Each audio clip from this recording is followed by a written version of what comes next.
Welcome to another week of Journey with Michael and Ryan. Gosh, we love doing this.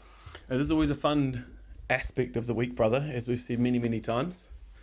Yeah, it is. And I really love starting the week like this because it sets me up. You know, it just gets to go and gets it moving, all the good things. Brother, what are we talking about today? Today we're going to be talking about alchemizing trauma. Yeah, it sounds deep and heavy because it is. But I think we could start at, let's pull apart the word trauma for a minute, I think, as well.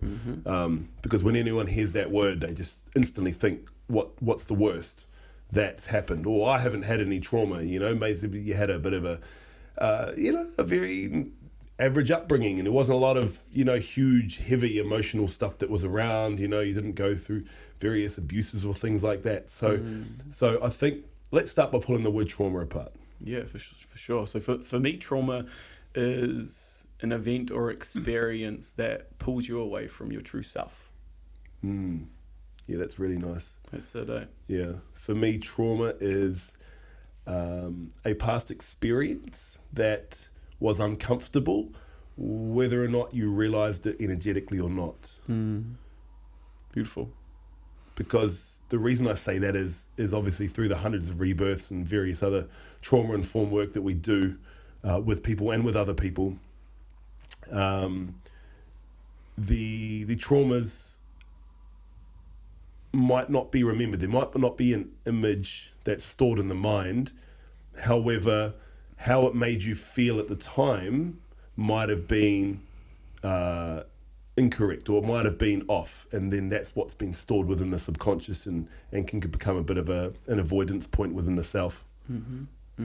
And as you say that, right, like I think there is a big, or not so much, I think the word is it maybe misunderstanding. There is a big misunderstanding because trauma is such a hot word at the moment. There's lots of people talking about it and trying to understand it and looking for these really, really massive events or things that happen to them in their life that change them energetically, that pulled them away from their true self. But the more I've experienced my own healing of trauma, the more I've understood that, yes, the big traumatic events matter and create a huge shift and a huge point of pain in our life, but it's actually the smaller things that really add up over time. The little events, the micro traumas that happen to us maybe daily, or might just be weekly, or they might come from arguments with our partners or our friends, or bullying in school, or someone saying one thing to us sometime, or your own birth. Yep. It's not always these huge experiences that imprint on us. Well, it's not just these huge experiences that imprint on us. And it might also be that the intention wasn't even to affect you in this way as well from another person or another thing. It just, that's the way it got received. Totally. And so then that's what makes it real. Totally. And so if you were in an upbringing where there was lots of emotional unavailability, that's a consistent micro trauma going around because you're wanting a little bit more validation, you're wanting more touch, intimacy, hugs, all the sorts of different things. And if you're in an environment or a household like that, something like that can turn into a certain type of attachment style, right? Like caught in an island, that's me. I understand that. That's why that came so easily to speak about. But again, it's just I totally agree with you. The big things they have a domino effects in our life. Totally. They are a chain reaction down certain pathways. But then the micro past traumas or the micro past experiences, they all add up over time, and then that's what can actually kind of develop your personality as well. And then your personality is your personal reality, how you see and feel, and it's ultimately what your mind actually doesn't allow you to take in through the mapping of what you see the world as. Totally. And I really like what you said there about micro experiences. Because when we're moving through and when we're working with trauma, it's really easy to view it and see it from a state of victimhood. Because even when you talk about trauma, it always has a negative connotation to it. Something's bad has happened to me, and even that idea of bad and good just creates a perception. It creates a story. It creates a reality around the experience, right? And realistically, it really just does come down to perception.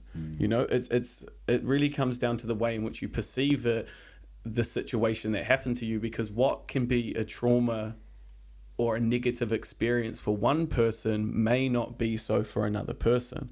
And this is where it starts to become so interesting to do work in this space, because it's nothing is set in stone.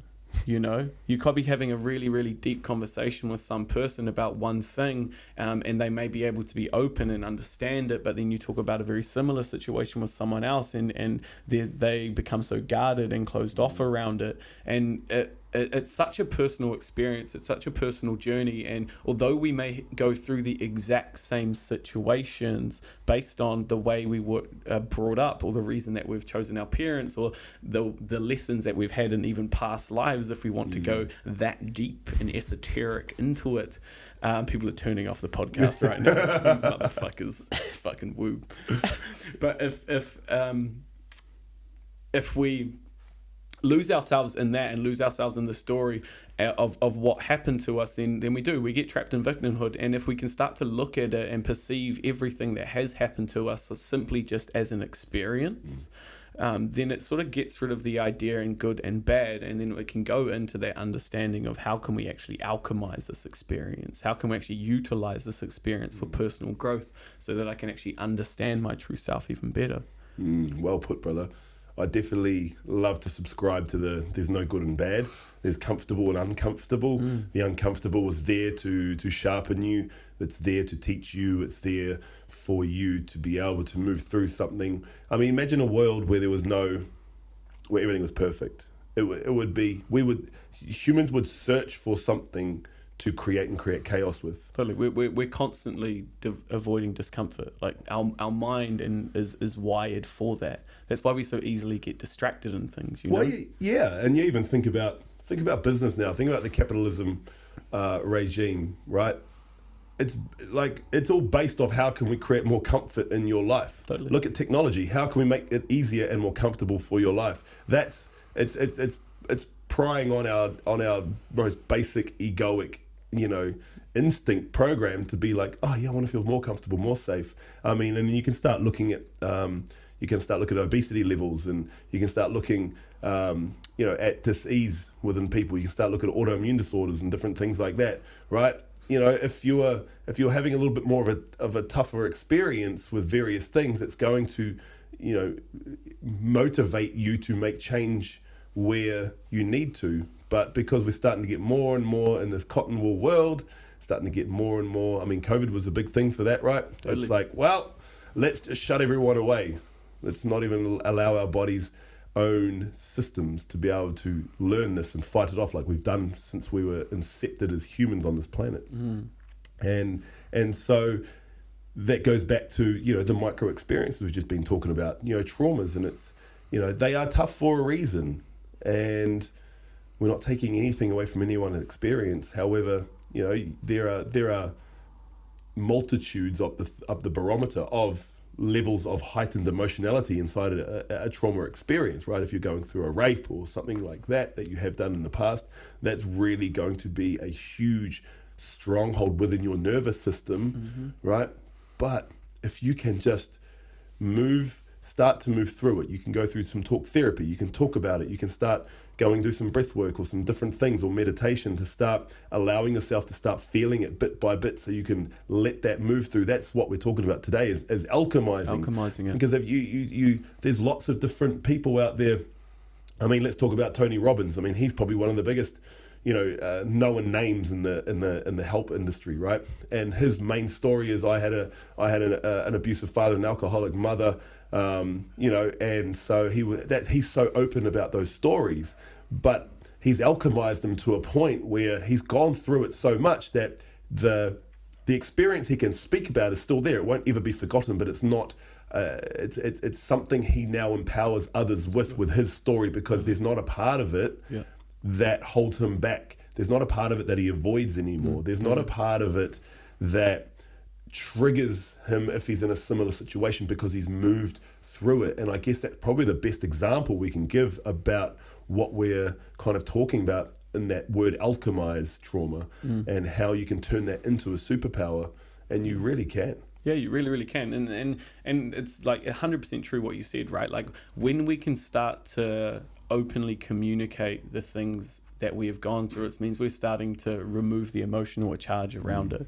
You know, we're starting to remove the contraction around it. We're starting to remove the shame, the guilt, the pain, the hurt, the frustration, the anger, the repression around it, and actually starting to one, understand ourselves, understand how the situation has altered us away from being our true self, our unconditioned self. And it means when we can actually like look at it directly and start to communicate about it, it means that we can start to move through it even more. You know, we move from victimhood of these terrible experiences that happen to people, and start to use it to empower ourselves and thus empower other people, you know? And that's really what it is about, is empowering yourself, and others will change around you. Totally. And we've spoken about this many times on various episodes of this podcast. Yeah. And that's what happens. I mean, even just the men's group that we went to on Saturday, I'll give a shout out to Rich Hackney and Scott. They ran an epic men's group, and it was just really beautiful to be amongst other men. And it was just on a non-psychological level. It was just really, you know, going in. We went into the ice bath. We did some kickboxing. We punched each other. We did some deep breath work. And why I'm speaking about that now is because a couple of the guys there, without sharing a story, you know, were really at the bottom of their day. And at the end, they had moved through those emotional trigger points of their you know, past traumas for them to be at the top of the game, so they could think better. They were speaking about the situations that they were in a much clearer way, because their mind is actually, or their brain is working, because they're not in a fight or flight state. Yeah. And so this is where the alchemization of what is went through, they will ultimately come out stronger for it. Totally. Because now a few of them are talking about, well, I'm going to now go out into my community, and I'm going to help other brothers who are addicted to meth, because I was addicted to meth, now I'm not, and now I'm going through different modalities. And so now they can speak very openly and very authentically about it, to now bring that message to others who need to hear it. Yeah, totally. And that's the beauty of alchemizing your trauma, of going into it and feeling it, as fucking hard it is to go into it. The hardest thing to face is yourself. The next hardest is to face the avoidance. Totally.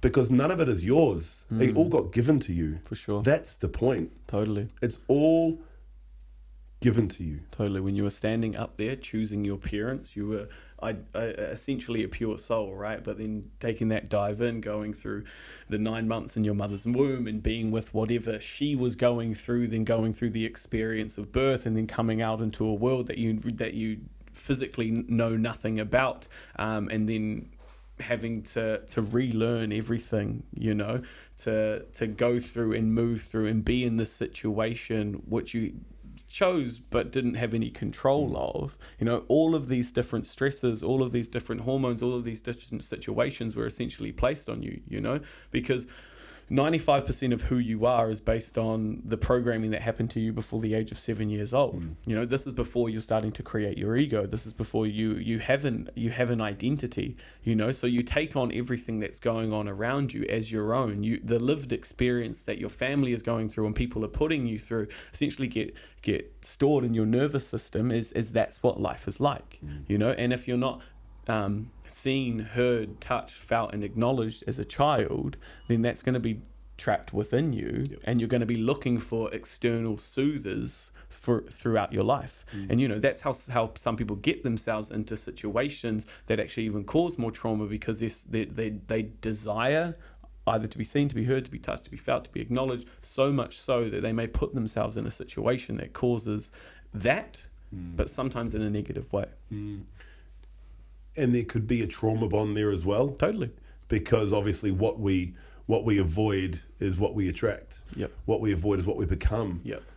Because that is the makeup that's so strong within ourself and our subconscious. That's what drives us. And so when you meet somebody and they might have gone through similar situations, or and that's what a fatal attraction can almost be, right? That over the top chemistry, that Disney bullshit that runs in all the Disney movies. That I mean, I'm not saying chemistry isn't prevalent. Of course it is, but if that's that really strong urge, it's like, hey, why is it so strong? Like, let's just check in for a second here. What do I see within you that is similar to my story and pain and hurt and suffering? Yeah, and then this is where relationships become your hugest teachers. They become your absolute teachers, especially diving into a conscious relationship, because you can't heal relational trauma without being in relation.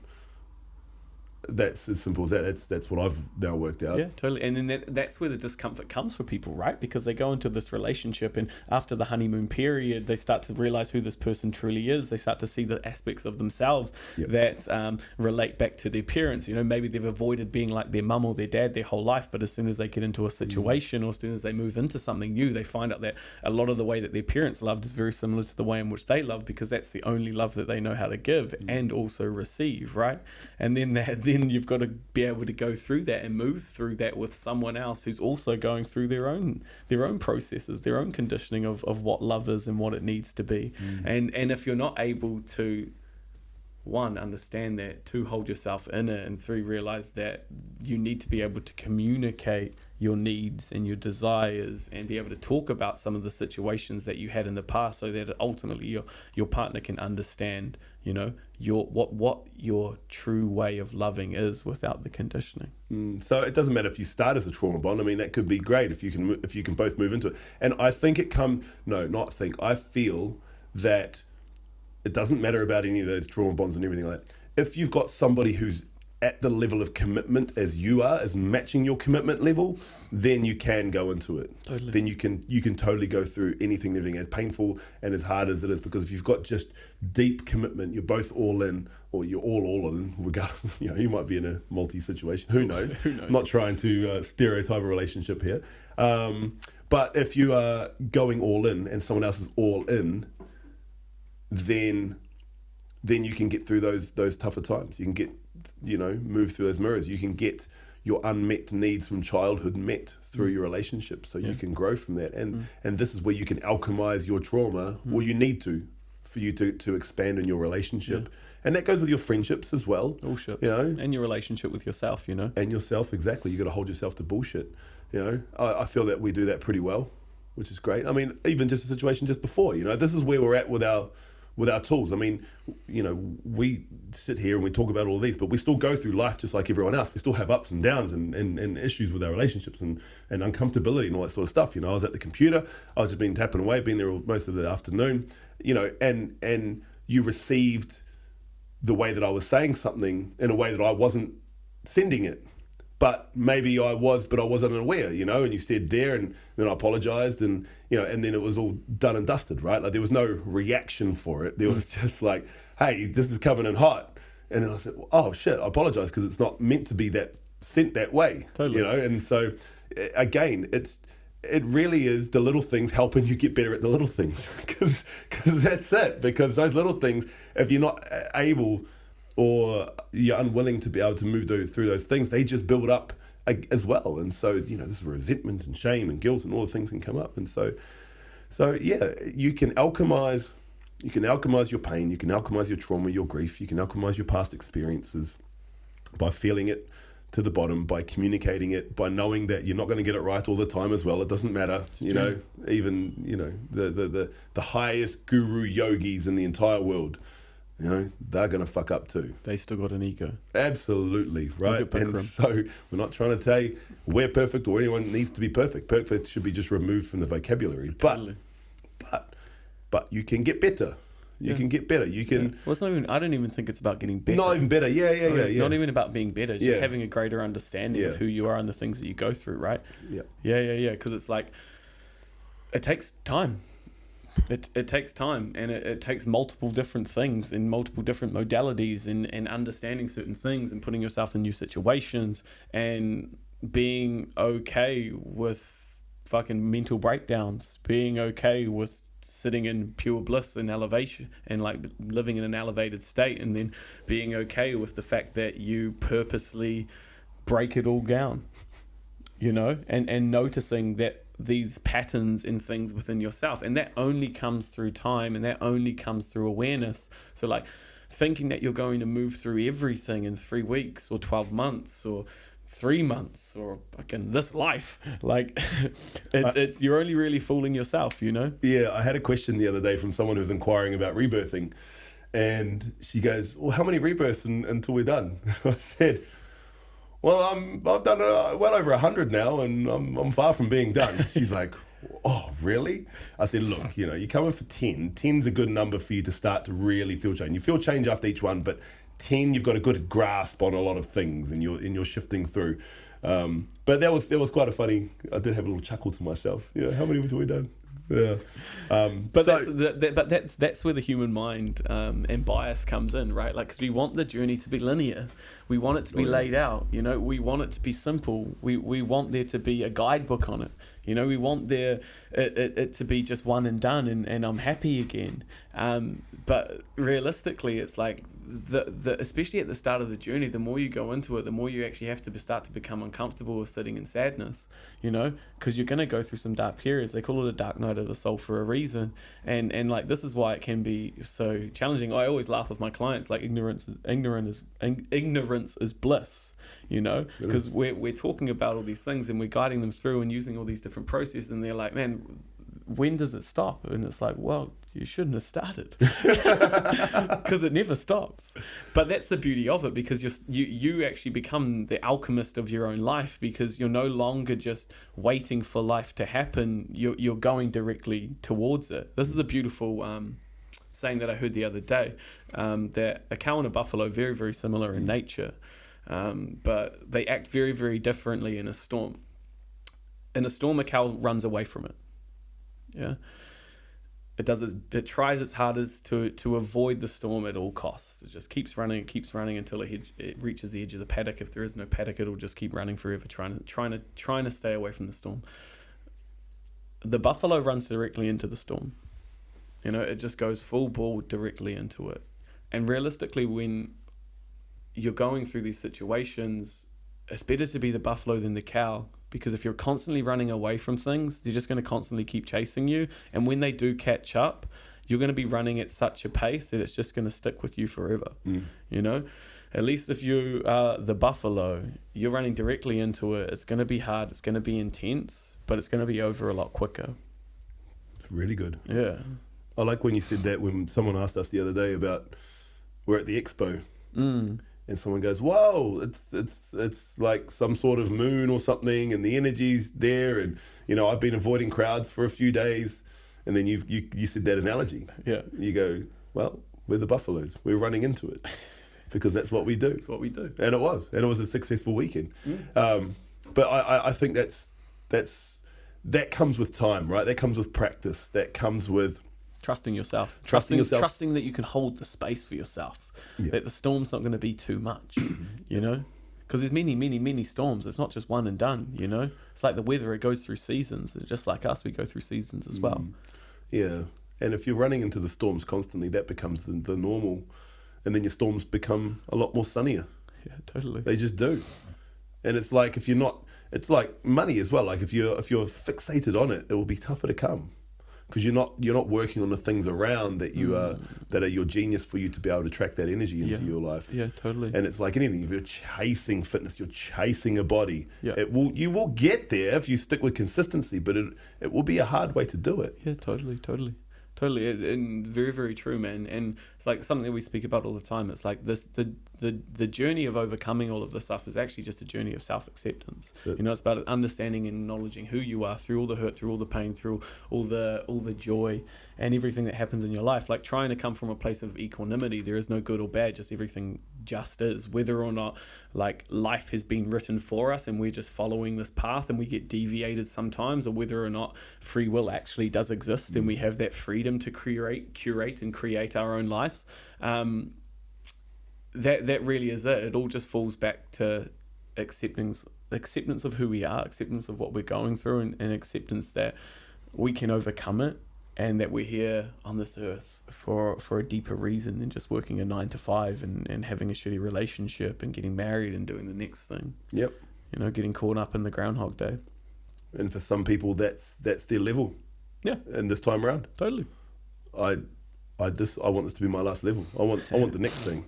I want to move on to some other dimension, other world, other planet, other time. Yep.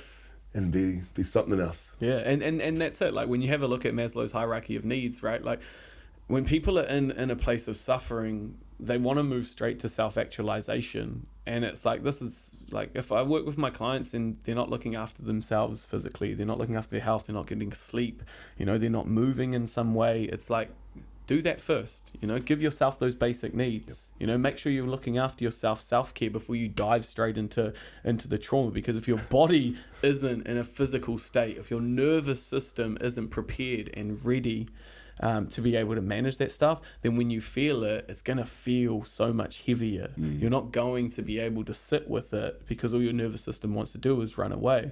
But, you know, if you're using things like ice baths, or you're managing inflammation, if you're eating a healthy diet, you know, you go outside and get sunlight, you know, your body's in a prime position to actually alchemize and feel those emotions properly. Start learning how to feel them. That's it. Because it's hard. Like, we're not taught how to feel. Like, never. You know, we learn maths and English and science and chemistry and physics, but we're not actually learn like, we're never taught how to feel, and we're never taught how to communicate our emotions. It's a constant, and I've said this many times, it's a constant journey for me, and it always will be. It just will be. And I get better, and then it gets worse. And then I get worse, and then I get better, and I get worse. You know, like that seems to be my flow, and that's, you know, and I'm okay with that. It's just acceptance of that, and going, cool, I'm getting better at it. I'm getting better at communication, and getting better at intimacy, getting better at you know, informing about what I'm up to with the people around me. And then some days I'll go through a bit of a season where I'm just kind of more in me, in my island, and do my thing. And then I'm like, oh, wait a minute. So those times start to shorten more and more, and then I can come out and, yeah, again, you know, we're not sitting here saying we are any different than you. We just voice it as much as we can, because our vulnerability can create vulnerability. And if you can hear this and you hear us, and you're like, damn, those guys are fucking going through the same shit that I'm going through. Because we are. Totally. We all are. Totally. You're not special. You're unique. But not special. But not special either, you know? Like, and this is something that I've taken away from lots of clients, and even just general conversation, is the loneliness that people feel are because they think no one else is going through what they've gone through. Well, I'm here to tell you, everyone's going through what you're going through. You know, to the points and extensions of your particular experiences. Maybe not. Maybe that might be quite special and unique to you. But there's certainly other people in the world that have gone through the exact thing as you as well. And try and remove that loneliness point of, this is only me and it's me against the world, but it's not. It's really not. We are all weird, and we are all fucked up, and we are all just trying to find our lot. And you aren't special or unique in that situation. And that, when you really put it out like that in a blunt way too, I see people just kind of like calm a little bit, because they're like, takes the pressure away. It's not me. It's not just me. And I'm here to tell you, it's not just you. I mean, that's the arrogance of the human, isn't it? It's just you going through this in a world of 8 billion people. No. we're all suffering in some way, right? And we're all the creators of our own suffering, simply because we want things to be different than what they truly are. you know, and there's a possibility for things to change, and it all comes through the actions that we do choose. You know, we talk about it alchemizing because it is about the creation, the curation of the life that you want and that you desire, and it's about using the things that happened to you as magic. Yes. You know, allowing yourself to move through that, allowing yourself to understand situations more, allowing yourself to communicate in ways that may be hard for you, that may be contracting for you. And that really is the beauty of it, because every single one of us is different. Every single person has their own magic. So every single person is going to alchemize these past experiences in their own unique way. And the tools that they use and utilize for each person will be completely different. You know, it's not like there's one path. You know, there's so many different ways that you can move through and alchemize these past experiences. And probably the best advice is to really just trust where you're called. Like, trust and follow the things that are calling you, because for some person talk therapy might be the gateway that opens it up. For some person it might actually be combat. Like for me, boxing was the thing that first helped me start to move through my trauma. Nice. Because it helped me actually alchemize the anger, the frustration and the rage that I had within me from such a young age, from being bullied. You know, when I was younger, I couldn't I didn't have the ability to protect myself. And yet, when I was bullied, all my dad told me to do was to punch them. So it's like I didn't have the ability for physical violence, but I was told that aggression was the thing that was going to save me. And then when I was aggressive, I got in trouble for it. Chastised for it. Yeah, chastised for it. So then going into boxing and actually learning to cultivate all of that anger, that frustration, that rage within me, and realizing that it wasn't actually serving me. And if I got into a blind rage during a boxing match or training, I actually got more beat up than if I was cool, calm, collected, breathing through it. So it's like, for me, that was the thing that started it for me. Now, I don't need to use boxing to alchemize it anymore, because I've moved through a lot of that pent-up aggression and rage. And now it's different tools, it's different techniques, it's going a little deeper, it's using the mother, it's just open communication with myself and with my partner. It's exploring life in different ways sexually. Yeah. Like the tools are so different now than what they were, but I had to go through to those places first to be able to get to where I am. I always talk about on here, or just in general, it's aiming for step 2 when you're at step 1. Totally. Because step 10 looks so glorious. Yeah. And we think we can bypass it to there. But you can't. As Jordan Peterson says, no one ever gets away with anything ever. There's such a true statement. Oof. Doesn't matter whether you've actually gotten away with the thing after you lied about it, or there's some exchange somewhere. Totally. Where you haven't gotten away with anything. For sure.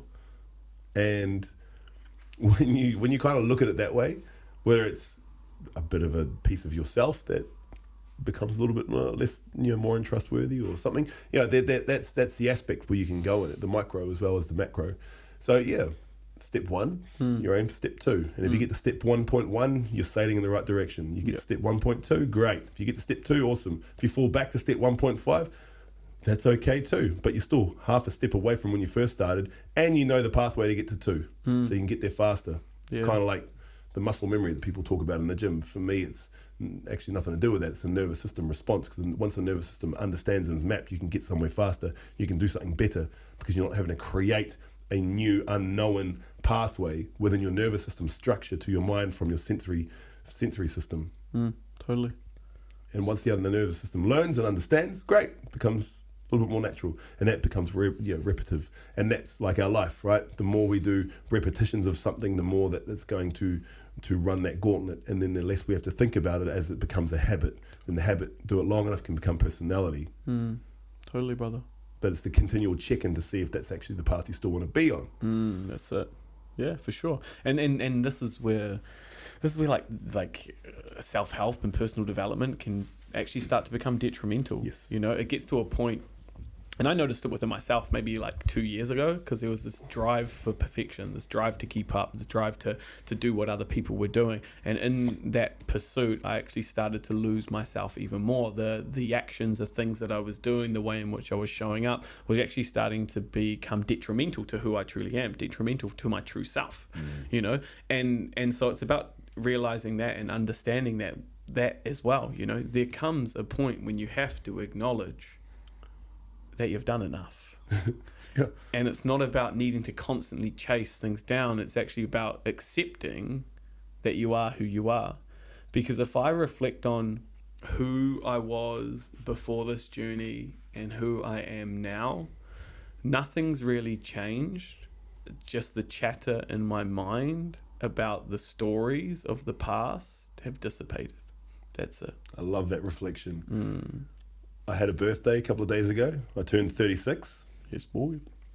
And my beautiful sister Bianca, she put up a video just of different photos and things we've done through the year. You know, we've always been best friends, and you know, I moved to Melbourne when I was 17. She moved over probably like a couple of years later, and you know, she used to come and party with us, hang out with my crew, and you know, so we've got years and years and years of photos. And it was really cool just to watch and look at various past versions of myself when I was in the ignorance is bliss stage. I was just being me. I was just enjoying what I was enjoying, and I wasn't looking at life through any other way. And you know, like, I mean, it was super interesting just to look and just love those versions of myself. Going, man, he was pretty dope. Like, he was wild, he was out there, but he was fun, and he was still, you know. And again, what you've just said, the reflection on who I am now, I'm the same. I'm the same, but I don't need the external soothing. I don't need the external factors to get me to the level of authenticity that I kind of show up as now. Yeah, because there's no avoidance, right? No, there's no avoidance. All the emotional contractions that you would have had from the past, or the pain and the hurt that you were using alcohol and drugs to soothe yourself from, or even avoid. All of those things have been worked through. So now you're showing up in the exact same way without without needing the external boosters to get me to the version and level of the person who I knew was inside me. Yeah, there we go. That's probably a better way to put it. Yeah, there you go. Because I feel like now I'm like the person who I used to be when I was on drugs and alcohol. Because I'm just fun and talkative and out there, but now I get to choose in and out, like, you know, and without the nasty hangovers or lack of sleep for days. But yeah, but that was a cool reflection, man. You know, like, and it's exactly what you're talking about. You know, I've gone through so much to a point where I'm just really deep in my self acceptance, the understanding that I can choose anything I want to choose. Everything is my choice, and there's always going to be more things to kind of look at. But I look at that and go, okay, great, no worries, and I can choose not to become it, or I can choose to communicate it. Or if I'm avoiding something, I can see that I'm avoiding something, and I can be, okay, well, am I going to choose to continue to do that or not? Because whatever, it's your choice, right? Yeah. And yeah, I know we've said this a lot, but I'm fucking in the prime of my life, and I'm continually getting more prime. Just call me Optimus Prime. Optimus Prime. Oh no, call me Optimal Prime. Optimal Prime. There we go, guys. I think we might have to change Mike's Instagram handle to Optimal Prime. Optimal Prime. Beautiful. I love that, brother. And that really is it, man. And it's like, and it's like, when you can release energetically the heavy emotional contractions from the events that happen to us, man, there's so much freedom in it. And it's like that's the beauty of it, right? And that's the beauty of just going on the journey and going on the path and understanding that there is no one way of doing it. You can do it from a top-down method where you're using your mind to change the perception of the past, or you can use it from a bottom-up perspective where you're using your nervous system and your body to change the way in which it reacts to the certain stimulations that are going on between you.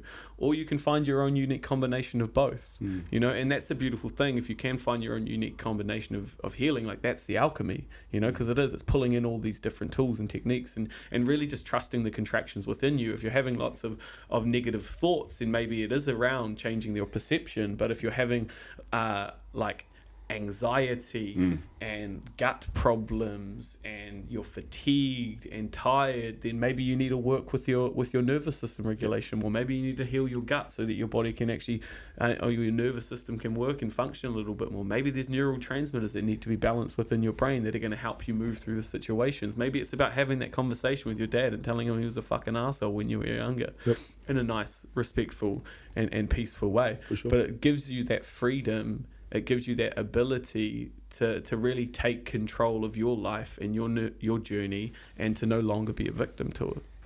Dope. Love that. Ooh, let's go. Let's go. One thing I took away from that is you get much better at setting boundaries very naturally. Totally. And it's kind of hard at the start. It is kind of hard at the start to set a boundary. Oh, it is. And God damn. And then it just becomes naturally, because if, and then you can communicate that you're disappointed or you feel let down by that person, but you can do it in a way that doesn't allow them to feel that you love them less. Yeah, totally. Because you're just going, hey, look, this is disappointed. Say your piece, and it's like, cool, then it's done. Because you're not holding on to it.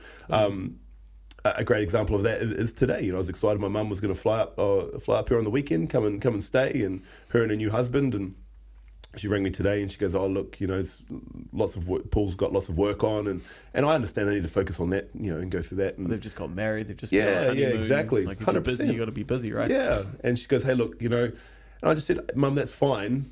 I said, "That's okay, but just." She goes, "What about July?" I said, "Yeah, that's great. Just next time when you do book it, please make sure that you book it and you intend to come. Like, make sure there's nothing else coming in, or your ability to do it, because if I book out a weekend, it's major, because we've got it's the only times we get to do things." And so totally. I said, "Look, that's totally fine." And it was just in this tone of voice as well. So it was in a way that I wasn't reacting, I wasn't yelling, I wasn't doing anything. It was just going, no, or just being direct with your needs. Yeah, absolutely. And knowing that, okay, cool, like there's a nice boundary set there. So next time, just make sure that when you do book and we book it off, it's there. And left off the conversation. I love you, and I love you. And so that was just even honouring the some, like even the small amount of disappointment that's probably there. We're like, oh shit, I was looking forward to you guys coming up. That's a little shit. Next time you come up, just make sure it happens, because I do want to see you. And that's 100% right. And that's exactly what I said, because it was just like, oh man, I was looking forward to it. But it is those little moments with people around you that I'm getting better at. But it's also, to go back to what you said, it becomes easier for you to set boundaries, and then people know where they stand with you, and then you're not having any grey area. I guess is probably the best thing to do, because no one likes to live in grey. Grey's eggshells, grey's muckiness, grey's like, you're reading people's facials because they're not seeing something, and like all of that horrible, anxious shit, And if you're in a relationship and you're walking on eggshells, you know what I mean. Like it's just yuck. You feel it. Although nothing's being said, you can feel it energetically, right? I know. And it sucks. It does suck. It does suck. So this is the alchemy that we're talking about. You just have these cool micro macro moments that become a little bit easier. You are less attached to things. Mm-hmm. So when there's less attachment, there can be more love. Mm-hmm. And when there's more love, there's more love. It's all about love. There's more love. Yeah, there wasn't any more to go with that. All we need is love. Dun, dun, dun, dun, dun. Hey, that's Ryan's first song he's sung on there the we on go. The podcast. How do they do, people? Let me know. Should I bring on an album? Here's a little note. Ryan's always whistling. He loves a good whistle. Do I? I do. You love a good whistle. I do. My granddad always used to whistle. It's really dope, because it's a beautiful thing. I like it. If I'm whistling, I'm in a good mood. Yeah. Yeah. But you also do it too, to like soothe yourself as well a little bit. Oh yeah. Well, but even that, like, think about how natural that is. You whistle to soothe, and when you whistle, you vibrate your vagus nerve, which helps your nervous system to wind down. It's a beautiful thing. Look at that, alchemy in the moment. There you go. That's what we're talking about. So let's go into what people can do to alchemize. What's a good place to start to alchemize? Because this might be the first time someone's ever heard the word alchemize. So alchemize, I think, let's break it down. It's alchemy. The alchemist. The alchemist. So what you're doing is you are transmuting something into something. Okay. So alchemy on the chemistry scale is obviously alchemizing an element into another element. you're changing its properties, you're changing its makeup. And so when we're talking about alchemizing trauma or alchemizing past experiences, you're changing the makeup, you're changing the predisposition that it has within you to be something else. And when you have felt something, or you've moved through something that's been major, or lots of little things that have come and have become a bit of your personality, you're now alchemizing yourself to be an alchemist. You've changing the properties within you, and you are removing that emotional edge that's stored within, so you can give your nervous system the chance to relax a little bit more. You live a little bit more in the parasympathetic, and your cortisol's down.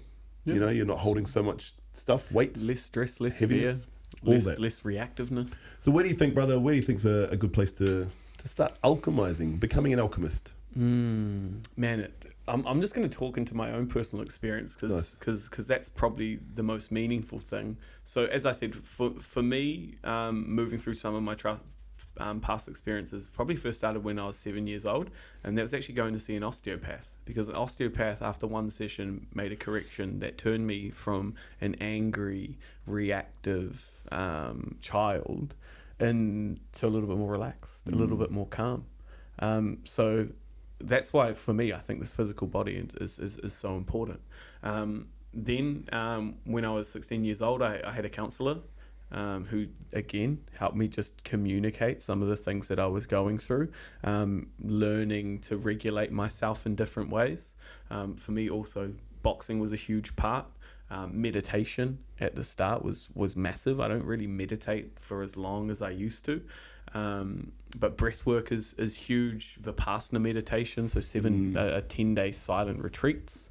I've done 2 of those in my life, and they probably were some of the most profound shift, because there was nothing exogenous, everything was just internal, and it's such a long period of time to allow yourself for everything to catch up, and allow yourself to learn the concept of equanimity. There is no good or bad, everything just is. It's all about the perception that we put on things, not about the stimulus or the experience that's actually happening. Obviously trauma release breath work has been massive, huge, because it's given me a space to release. It's brought up a lot of the subconscious patterns. It's helped me to understand my relationship with my mother and my father a lot more. And then there's obviously the beautiful plant medicines that have come into our lives in these last few years, you know. And if I move straight into plant medicine, I probably would have had a psychotic break. Yeah. Because actually, one of the first experiences I had with psychedelics was what actually started me on the path. You know, it forced the dark night of the soul, you know, because I just wasn't ready to do that kind of work yet. I didn't have the tools to be able to navigate that realm, and it just drove me into psychosis. I feel like if you're going into a deep psychedelics like that, it opens up everything. So if you're full more of avoidance, traumas, past experiences, it'll open that up. Totally. And if you haven't actually got a bit of a runway of various introspective modalities or awareness, then yeah, it will open that up, and you won't really kind of know what to do with it. So, you know, you might send you into some psychosis. So yeah, that was a beautiful kind of just summary, man, of like what you've done. It's been a path. That'd be cool. Still heaps, like fucking human design, everything, all the little bits, except dancing. Yeah, that's still an edge. Yeah, it is. Hey, we dance a lot around home a lot more. Yeah, totally. Yeah, mine would probably be, if I'm reflecting on it now, I had a bit of counselling after my brother died. So I would have been about 5 or 6. I remember specifically having a few sessions with a counsellor there at that age. I don't remember the actual sessions or what I was talking about or anything like that, but yeah, no, my parents did that for me. And there was a lot going on in our lives at that time, with my sister in our hospital and my parents' marriage and things like that. We're moving house and various other things. So yeah, I remember having a bit of counselling at that age, which is great. Good on them for seeking some of that up for me. And then I think I went through like troubled teenage years, just into myself for my 20s. I don't think it was really until I came back from Canada actually, And no, it was in Canada, and I never really had been to a gym before. I mean, I played rugby, but like it wasn't like you used to go to the gym back then. You just go to training and then just play and Yep. go for runs. That was kind of about it. Yeah. So in Canada, one of the girls I worked with, she started with a personal trainer. And so I would have been about 24 at this stage. And she's like, come with, we were good friends. And so I was like, cool. So I'd signed up, got a free pass for 3 sessions or something like that. And I really enjoyed it. And that was my first time that I had like started doing some working out. And that really, I started feeling better about myself. And I was like, oh yeah, okay, great. And I could see the change in my body. And I was like, all right, let's keep on that path. And so that's what kind of got me out. And he was a really good personal trainer. And that's what kind of like led me to then, after I came back to New Zealand for a year, and I was like, I'm getting out of hospitality. And so that's when I went and did my personal training certificate. And then from there, I really got to learn deeper into the human body. And then I went over and moved to Perth, and I got straight into the fitness industry and went through all that. So that was kind of my process into looking at myself or looking at myself in another way rather than just this human and doing about my things. And then it was really when I was 27 when my daughter was born. Like reflecting on it now, I didn't even know it at the time, but reflecting on it now, that was my initiation into manhood. Like the things that opened and unlocked in me, the very moment she came out, like my tears just watered, my eyes just cried, and I was like, wow. And feeling love like that for the first time, that was really an opening for me. And then that, I mean, I would have gone into a dark night of the soul for a couple of years because I realised now looking back that I had postnatal depression as well as her mum. Me and her mum just, had all these issues going on. And I just fell into a deep depression. That's when I got on antidepressants. But that came with therapy sessions. And so I saw a good therapist. I think I had like 10 or 15 sessions or maybe 20. And that's where I first taught me with tapping. And so I did some tapping and didn't really explain it. He just goes, just do this and this helps you feel better. And I was like, okay, yeah, I do. And so that was my first kind of like other process of like, if I just tap in certain spots and I hold on to this emotion and it limits it. Okay, cool. So I did that, and then I had another good therapist after that. And she really opened my eyes to the psychology of what we're talking about, because psychology and what we talk about are the same. They're just in different contexts and meanings. It's like religions, right? They're all speaking the same thing, but just in different words. And she was talking about the different nervous systems and talking about that. And so that's what kicked me off into it. And then that got me introspectively thinking, okay, well, I can't be a good dad and be truly unhappy, and I'm drinking every day and I'm taking these antidepressants and I've got no one around and I've isolated myself, And then I read this book called The Miracle Morning and by Hal Elrod, and he's got this like month-long planner thing in there, and I just was like, okay, I'm gonna do that. And so I just did that, and I just started doing his reading and his things in the morning, and that was my first time of actually doing some sort of morning routine for myself. And I read that, and I was like, wow, beautiful. And so that got me up to a bit, and then I just started kind of doing bits and pieces from there. And then finally, obviously, I came back to New Zealand because I thought, no, I need some family around me. I need to heal. I can't be a good dad and just be here. And it took me 6 months to make that decision to leave my daughter there. But it's been the best thing I've ever done for us, because it's now been a 6.5-year journey from I came to here like 2 weeks before I turned 30, and it's just been shoo from there. I've found breath work, I've found plant medicines, I've found all the other modalities, the connections, the tribes, the tools, the workshops, and couldn't be in a better place in my life. Totally. Was it easy? Fuck no. Not at all. None of it was. Would you do it again? Hell yeah. Totally. Did you do it any differently? No. No, neither. Because every experience shaped me to where I am now. Totally. Every single one. Uncomfortable, comfortable, good, bad, terrible, whatever I want to try and identify it with. Of course I would, because I fucking love who I am right now. Totally. Aho. So there's the alchemy. That's the alchemy. That's it. And we're continually alchemizing. Yeah. It's always more. Well, that's the beauty of the book, The Alchemist, as well, right? Yeah. That was probably one of the first spiritual books that I read. And I remember, this was when I was an engineer, and we went out for dinner, and we were drinking afterwards, and I bought a bottle of whiskey, and took it back to my hotel room, and I was drinking this bottle of whiskey, and I finished the book, and I was like halfway through a bottle, and I just broke down. I was just like, is this who I want to be? Is this how I want to be?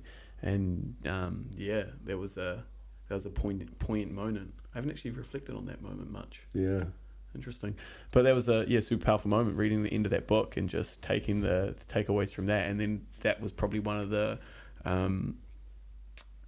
that after that moment, because it would have been maybe 2022, I think after that moment, that's when I really threw myself into boxing and gave myself an excuse not to drink. Nice. That's beautiful. Yeah, the first spiritual book I read, outside of the self-help thing, because self-help and spirituality, they go hand in hand, but they're a little bit different. Too. But the first spiritual book I read, a girlfriend at the time, she gave it to me to read. It was called The Untethered Soul. That's a good one. And by Michael Singer. Once I started reading that, I just couldn't put it down. It was so good. It was beautiful. And then I read Eckhart Tolle's The Power of Now after that, straight after.